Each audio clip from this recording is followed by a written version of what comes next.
أنا رايحة أجيب كاسة مي. كيف صرتي؟ حاسة حالي دايخة. على مالك على مالك.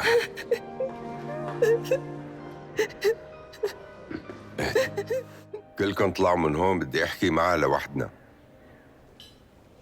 من بعد إذنكم خلينا نطلع لبرا.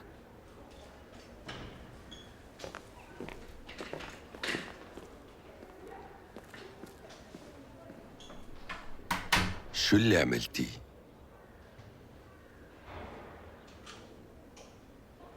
كيف بتقدري تساوي هيك؟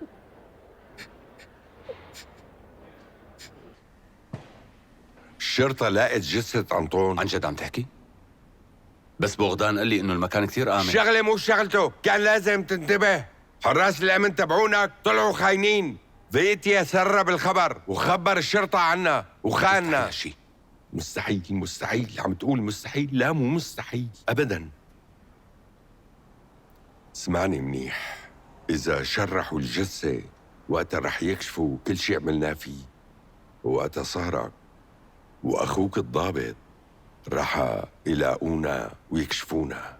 ما عندي شك إنه زوجتك رح تخبرهم كل شيء وتفضح كل شيء بتعرفوا عنها.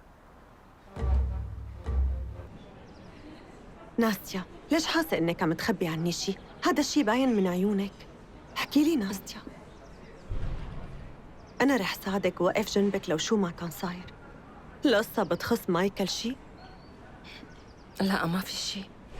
ليش أنا تزوجت له شو بك؟ إيه بعرف، بس تزوجتي ابن أخوه. ما بعرف ليش حاسة إنه مايكل إله علاقة بالموضوع.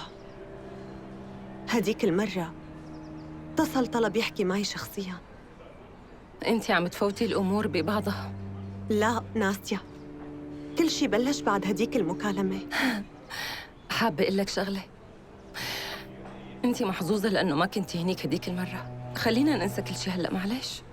هو عم يضل يراقبك طول الوقت. هو بس ناطرني. عن قريب رح ننتقل لنسكن ببيت العيلة.